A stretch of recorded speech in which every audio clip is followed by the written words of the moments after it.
You might have heard that God had a wife, the goddess Asherah. Up until 100 years ago, the very existence of Asherah was often denied by historians and Bible scholars. But the discovery of the Ugaritic text in 1929 revealed a rich mythology about this goddess and eliminated any doubt that the numerous biblical references to Asherah were connected to this same goddess. The tablets of Ugarit provided unassailable proof of a pre-biblical Canaanite pantheon of gods that included not only familiar names like Baal and Dagon, but also the Israelite high god El himself. Asherah, it turns out, was El's wife and a major deity in her own right. Asherah's origins go back much further than Ugarit. Her name can be found on tablets and inscriptions ranging far and wide, from the ancient Hittite Empire to Syria, Mesopotamia, and southwestern Arabia. However, as the biblical and archaeological evidence shows, it was in Israel where Asherah truly found a home and a place in the hearts of her people. Asherah was not merely a Canaanite goddess. She was, in every way that matters, an Israelite goddess. In fact, archaeology and the Bible itself have left behind startling clues about the role of Asherah in the authentic religious practices of Israel and the Jerusalem temple. Some of the elements of Asherah worship are hiding in plain sight, disguised by scribal changes and etiological stories that conceal their true identity. All we ask is that you keep an open mind as we delve into modern scholarship on Near Eastern archaeology and the Bible. We'll explore the complete history of Asherah, where she came from, the diverse lands who embraced her, and the unexpected places in Scripture where her legacy can still be detected.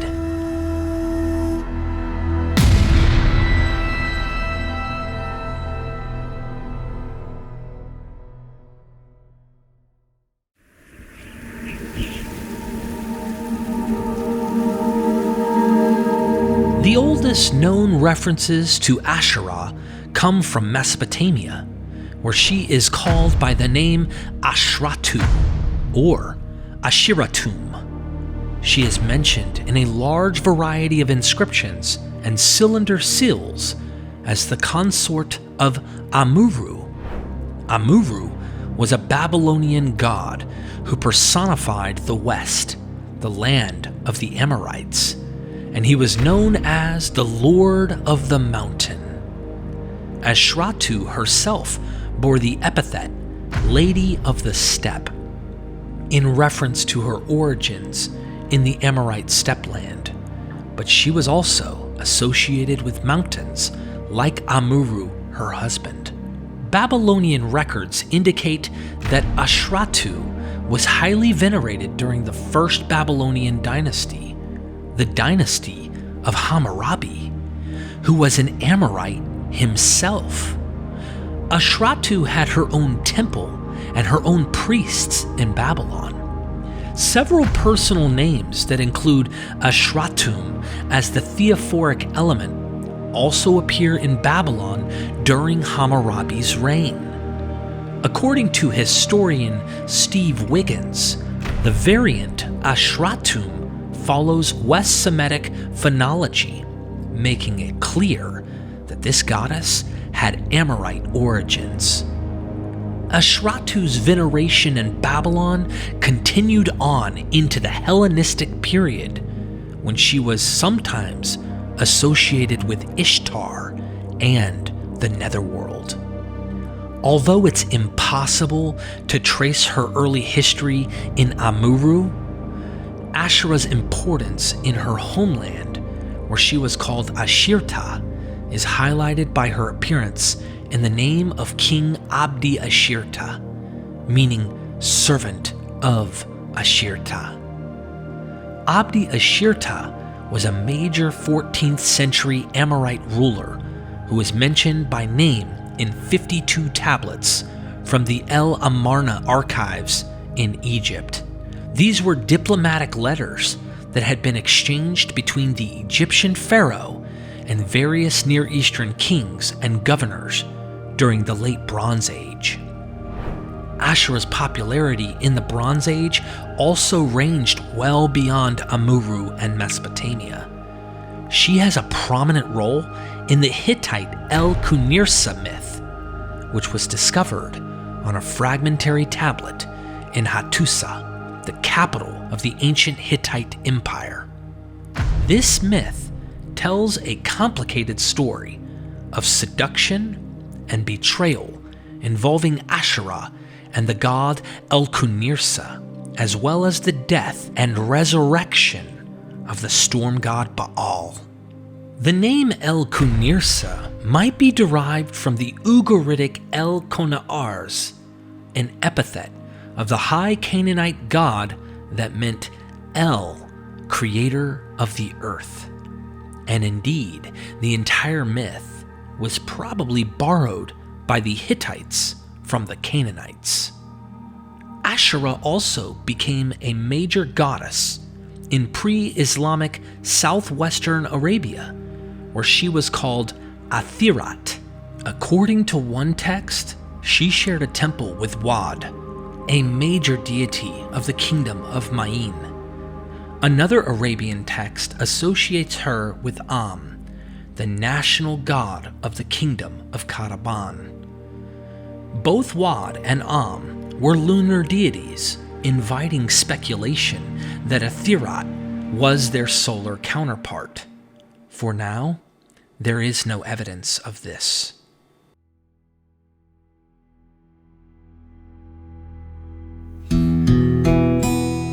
The Levant is where Asherah really came into her own. Thanks to the Ugaritic tablets found at Ras Shamra, we have a much better idea of who Asherah was and how she fit into Canaanite religion. Asherah, called Athirat in Ugarit, was the consort of the supreme god El.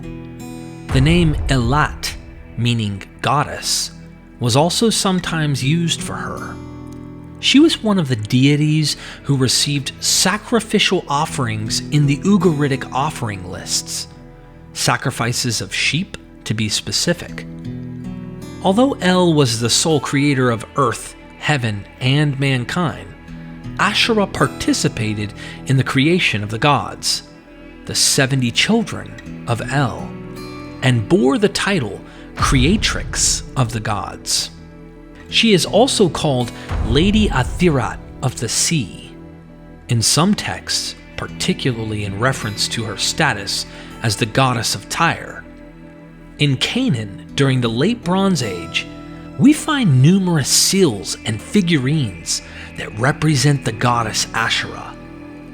Canaan was ruled by Egypt during this period, and not surprisingly, her iconography often shows significant Egyptian influence. She sometimes holds lotus flowers or papyrus stems in her hands, and she often has shoulder-length hair in a style that resembles the Egyptian goddess Hathor. In some instances, she is shown standing on a lion.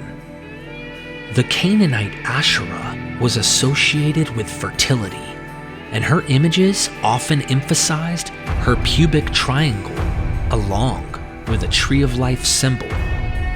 Over time, the goddess was often represented simply as a stylized tree, often a palmetto, typically flanked by ibexes or other caprids. The presence of animals feeding on the tree suggests a shift in emphasis from fertility to nourishment and blessings. A famous jug from a temple in Lachish, known as the Lachish Yor, is decorated with a tree flanked by caprids and an inscription that reads, quote, "A present for my lady Elat," end quote.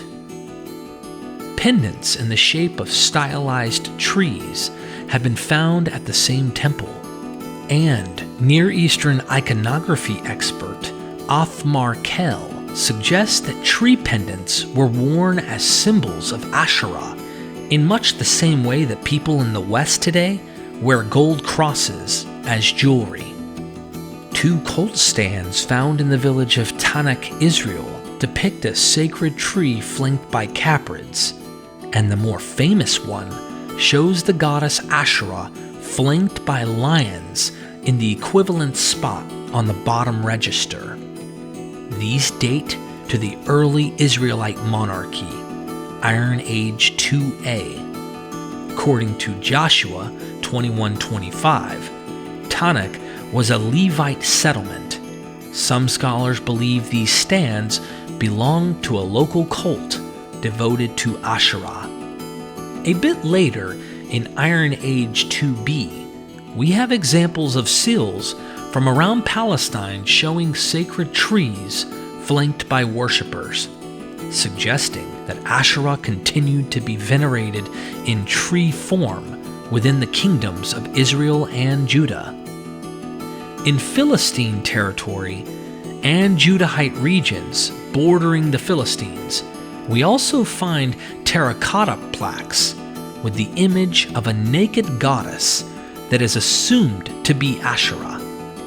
We also find thousands of pillar-shaped goddess figurines throughout ancient Judah whose meaning and purpose are disputed, but which many scholars interpret as a symbol of the goddess Asherah. Some of the most critical evidence related to Asherah from this period was found at a caravanserai along an ancient trade route just to the south of Judah. The location is called Contilet Adrud, and the shards of 2 large storage jars called pithoi found at the site have illustrations and inscriptions of interest. One depicts a sacred tree with flowers and perhaps fruit that 2 caprids are feeding on. It is positioned above a lion and is believed to represent the goddess Asherah. 3 other shards were used as material for writing letters, and the messages inscribed on them include blessings in the name of Yahweh and Asherah. 2 of them refer to Yahweh as, quote, Yahweh of Teman, end quote, and the third calls him, quote, Yahweh of Samaria, end quote, implying that the travelers who wrote these messages were familiar with temples or shrines to Yahweh in those locations. One inscription appears above an illustration of a god and goddess with bovine features, and scholars debate whether the juxtaposition is intentional or coincidental. A 4th blessing that mentions Yahweh and Asherah was found on a piece of wall plaster from the site. A similar inscription is found at a site in Judah called Kerbet el-Kom, which pronounces blessings in the name of Yahweh and his Asherah twice.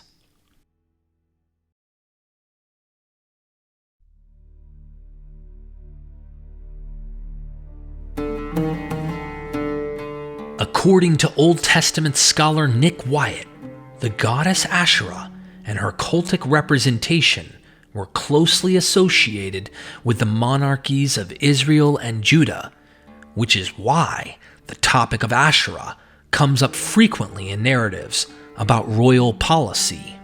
Furthermore, he believes that the Queen Mother might have been regarded as a royal avatar or incarnation of the goddess.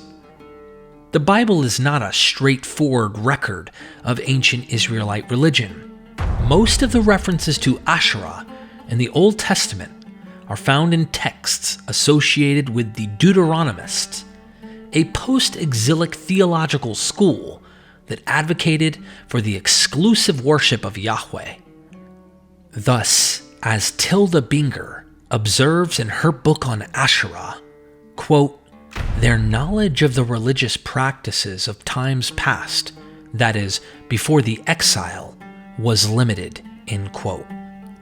Another challenge in understanding the Bible's Asherah references is that the text is often corrupt, and many passages differ greatly between the Masoretic Hebrew text used in our Bibles today and the ancient Greek translations that survive in the Septuagint. We have to look for linguistic and contextual clues to figure out what the original text was talking about. King Asa and the Queen Mother. In Binger's book, she focuses on the passages that have the clearest references to Asherah as a goddess. One such passage concerns King Asa of Judah in 1 Kings 15 and 2 Chronicles 15. In the Hebrew of both passages, it says that Asa removed his mother, Ma'akah, as the Gebirah or palace administrator because she had made an image of Asherah, and then he burnt the image in the brook of Kidron. However, the Greek translations of both passages are quite different, suggesting a different underlying source. The Greek of 1 Kings 15 gives the mother's name as Anna and uses a term of uncertain meaning to describe the images, plural, that Asa burnt. The Greek of 2 Chronicles 15 retains the name Ma'akah, but states that the goddess she had served in her official capacity was Astarte, rather than Asherah. Binger says these verses describe a palace coup rather than a religious reform, and she suggests that the real offense of the Queen Mother was having an idol of Astarte in place of Asherah, the official spouse of Yahweh. The 400 Prophets of Asherah. 1 Kings 18:19 reads as follows, "And now send out and bring all Israel to me at the mountain of Carmel, and the 450 prophets of Baal, and the 400 prophets of Asherah, who dine at the table of Jezebel." It's widely believed by scholars that this passage was originally only about the prophets of Baal, and the, quote, 400 prophets of Asherah, end quote, were added later. This is interesting, says Binger, because it means that the goddess Asherah still enjoyed some measure of fame and popularity in the time of the Deuteronomists.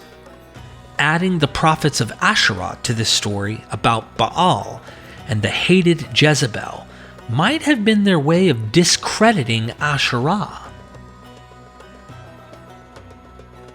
Manasseh's reforms.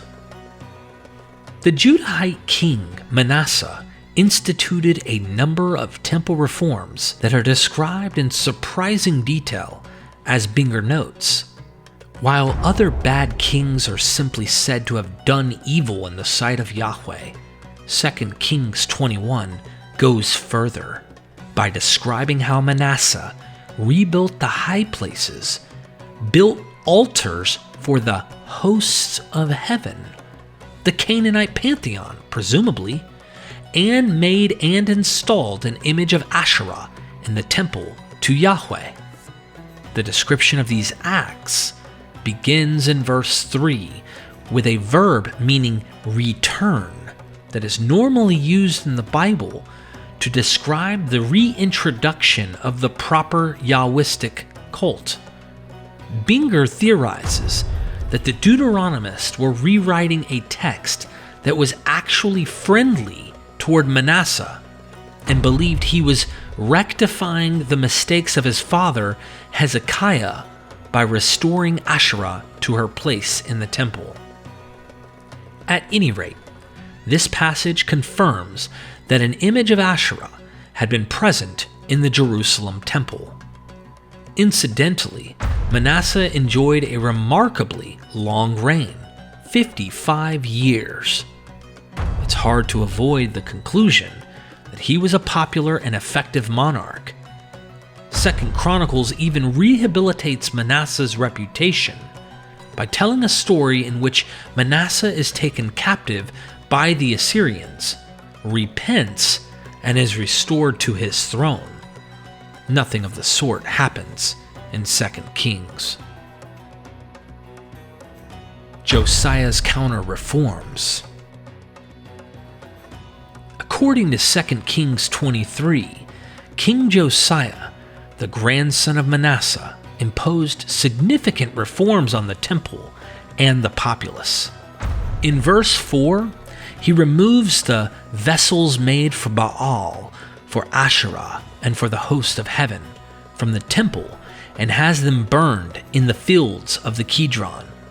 Verse 7 is translated by Binger as follows: "And he tore down the houses of the Kedeschim that were in the house of Yahweh, where the women were weaving, where the houses of Asherah were."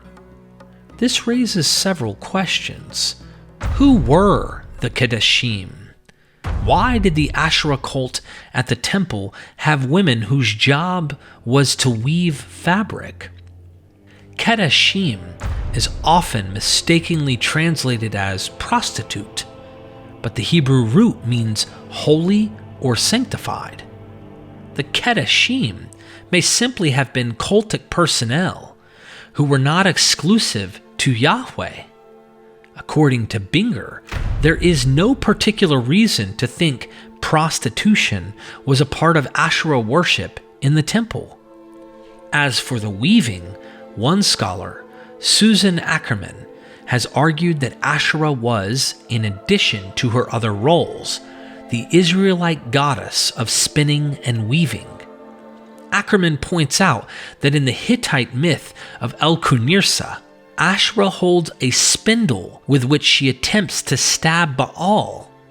In the Bible, the wisdom woman of Proverbs is described as a weaver and seamstress, and many scholars think this woman is deliberately patterned after Asherah, since she is present with Yahweh at creation and described as a tree of life, which recalls not only the story of Genesis 3, but also the stylized trees that represent Asherah in the iconography of ancient Canaan and Israel.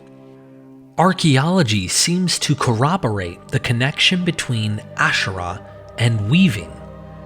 The excavation at Tel Ta'anak, which we've already noted was associated with Asherah, discovered some 62 loom weights and other weaving tools, meaning that this religious sanctuary was also an important textile production center.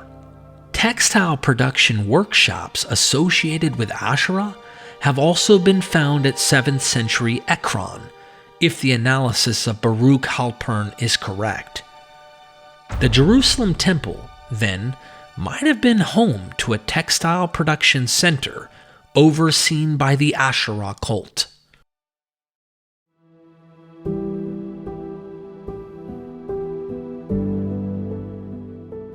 Despite the reforms that were allegedly carried out by Josiah, there are reasons to think Asherah's legacy never totally went away. In fact, two key temple objects that are associated with the proper Yahwist cult in the Old Testament may actually have originated with Asherah veneration. First, it needs to be pointed out that the majority of the Bible's 40-odd references to Asherah are not direct references to the goddess herself, but are instead references to cultic objects called Asherim, associated with Asherah. Although scholars debate the exact nature of these objects, they seem to have been stylized trees or poles, or perhaps even trees that had been cut and pruned in a specific way. We know they were made of wood and stood upright, because numerous passages talk about cutting them down and burning them.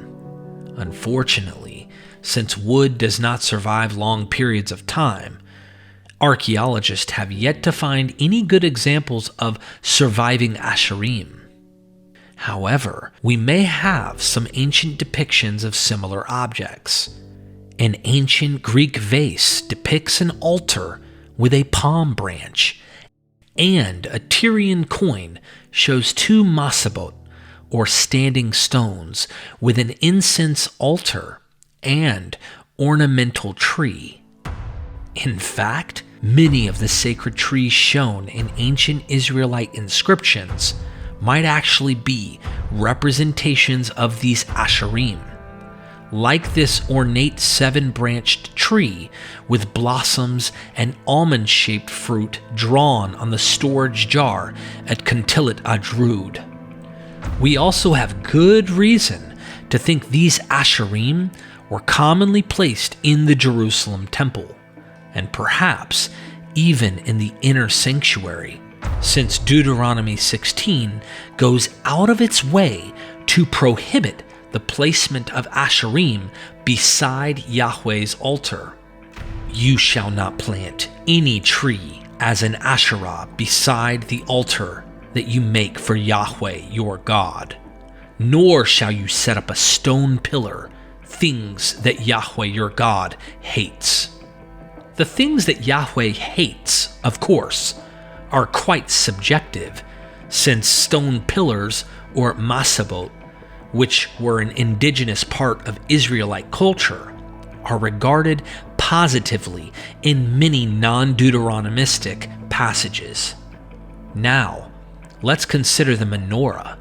The story in Exodus 25 explaining the Menorah's official origins is a priestly text, which means it was produced after the exile and after the Deuteronomistic literature. It specifies a 7-branched lampstand made of gold and decorated with almond flowers. In an important study on the menorah published in 1971, L. Yarden argued that the menorah was deliberately stylized as an almond tree as a way of suppressing or combating the Asherah cult. This implies that Asherah worship was still a major part of Israelite culture during the early Second Temple period. But why is the menorah specifically designed to represent an almond tree?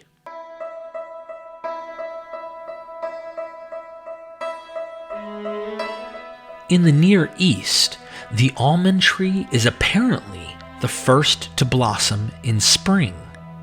In Israel, it blooms in January or February, while other trees are still bare. It has been linked to the mother goddess since ancient times. Its Latin name, amygdala, probably comes from the Semitic amagalu, meaning great mother. In biblical Hebrew, the almond tree was originally called Luz. It is still called Luz in Arabic today. Significantly, Luz is the name given to the place where Jacob dreamed of steps going up to heaven in Genesis 28. Upon waking, he set up a sacred stone and named the place Bethel, the house of El. In the Bronze Age, Bethel was the site of a religious sanctuary dedicated to a goddess, probably Asherah. Several goddess plaques of the kind originally mentioned were found here along with the Hathor column. The Jacob story legitimizes the site's cultic significance. Later, the Ark of the Covenant is said to have rested at Bethel on its way to Shiloh, and 2 Kings 23:15 claims that there was still an Asherah pole at the Bethel altar during the late monarchy. J.E. Taylor points out that neither Amos nor Hosea denounced the Asherah at Bethel, suggesting that it was considered to be an acceptable part of the cult of Yahweh until the Deuteronomist decided otherwise. In summary, the Israelite version of the Asherah pole was probably, at least in some cases, either a sacred living almond tree or some kind of wooden pole made from an almond tree. The ancient city of Luz, with its historical devotion to Asherah, was an important site throughout Israel's history. Even though the Aaronide priests did away with Asherah worship in the Second Temple, they kept her beloved symbol, the stylized almond tree with 7 branches.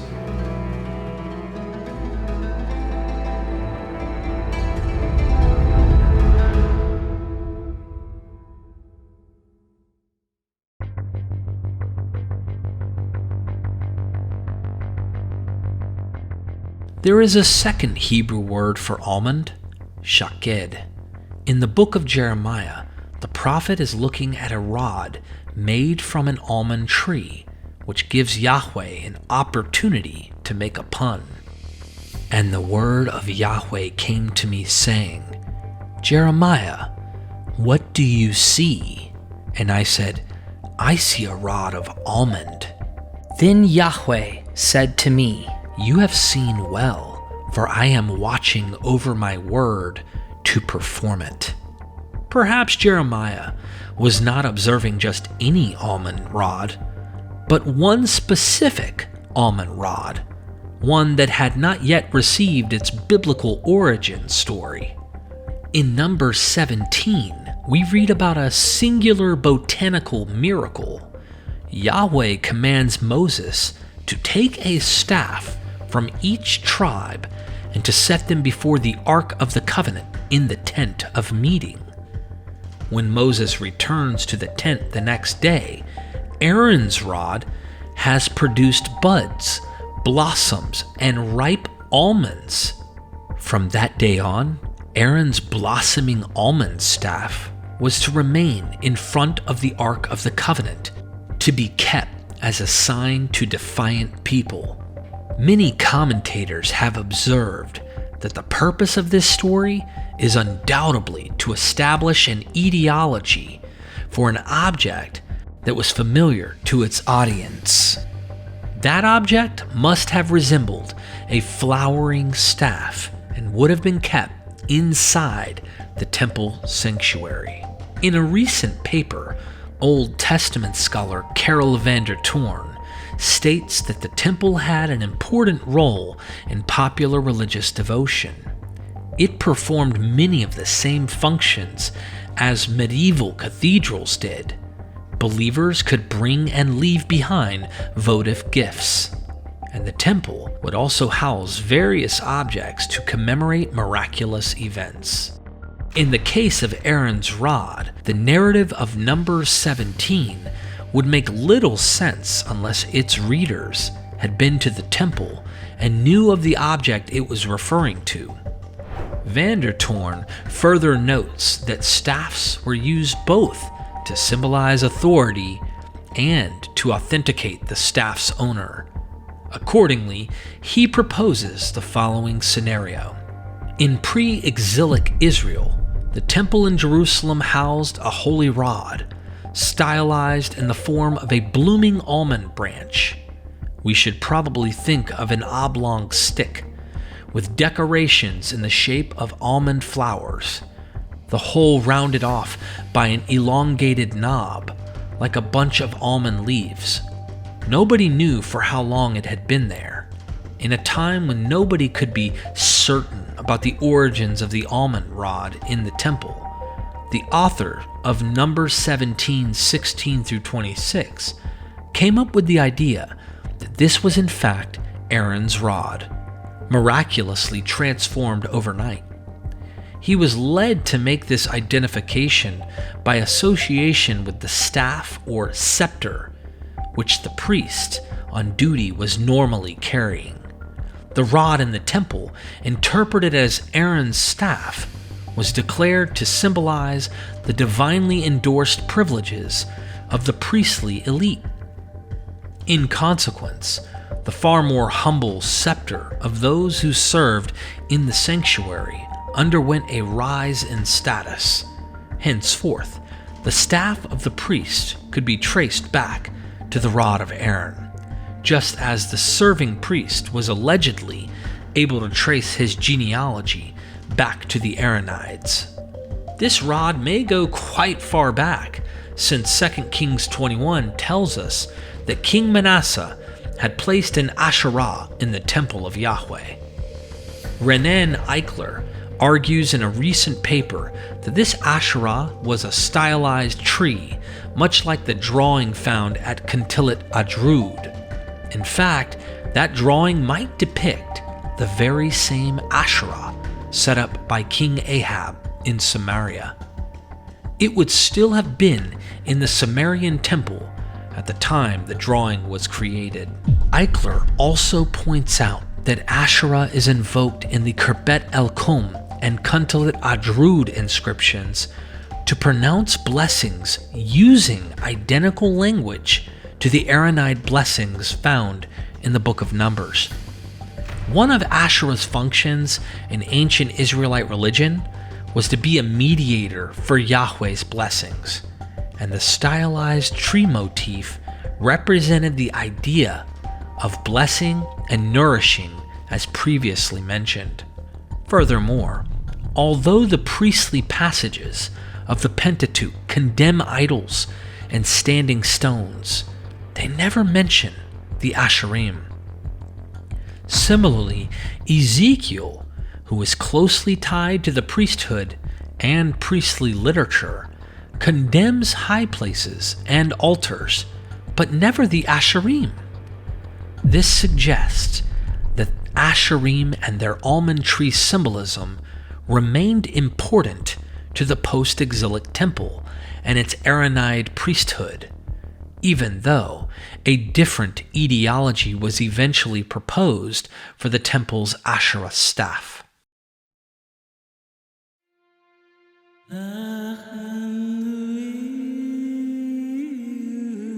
There is much we still don't know about Asherah, including the reasons that she fell out of favor in Israelite religion. A fascinating analysis of the Book of Hosea by W.D. Witt suggests that the earliest version of the text was actually about Yahweh's divorce from Asherah. Hosea is famously difficult to interpret. It has undergone numerous revisions and expansions, making it difficult to reconstruct the message of the original prophet. Chapter 2 contains a long divorce speech. It assumes the role of a husband challenging his children. Defend your mother. Defend her, for she hereby is not my wife, and I hereby am not her husband. Witt says this language matches divorce proceedings from other Near Eastern texts. Chapters 1 and 3 of Hosea seem to make it clear that the target of this divorce is faithless Israel, who is described as a whore, using Hosea's marriage to the prostitute Gomer as an analogy. However, Witt points out that it is the children of Gomer who symbolize Israel, not Gomer herself. Furthermore, the language about prostitution is the work of a Deuteronomistic redactor who interpreted the divorce speech as a speech about Israel. After stripping away the Deuteronomistic revisions and other verses he identifies as late additions, Witt shows that the divorce passage is much more ambiguous. If this text dates back to pre-exilic Israel, it comes from a time when the average Israelite and Judahite believed Asherah to be Yahweh's wife. Furthermore, the metaphor of gods being the parents of the humans was a common way of thinking throughout the Near East. Humans were never described as the spouse of a god. After ruling out other alternatives, Witt concludes that Hosea was writing about the divorce between Yahweh and Asherah. Quote, Asherah's role as fertility goddess explains the fertility imagery used throughout Hosea's speech, end quote. Says Witt, quote, and because Asherah was the mother goddess and was believed to be Yahweh's wife, it is natural that she should metaphorically be viewed as the mother of the Israelites, just as Yahweh is thought of as the father of the Israelites, end quote. The sin of Israel in this metaphor was the adoption of fertility rites in which Asherah became Baal's sexual partner. In Hosea's view, Asherah was committing adultery, and by making Baal their father instead of Yahweh, they became bastards, as Hosea 2:4 puts it. The declaration includes punishment for Asherah as well. She is stripped of her jewelry and clothing, and Asherah must lose her favored status in Yahweh's temple. Interestingly, it is not the Jerusalem temple in view here, but the temple in Gilgal, which Hosea is concerned with. Witt speculates that this divorce might also have been Hosea's attempt to explain the loss of Gilgal and the province of Megiddo to the Assyrians in the 730s or 720s BCE.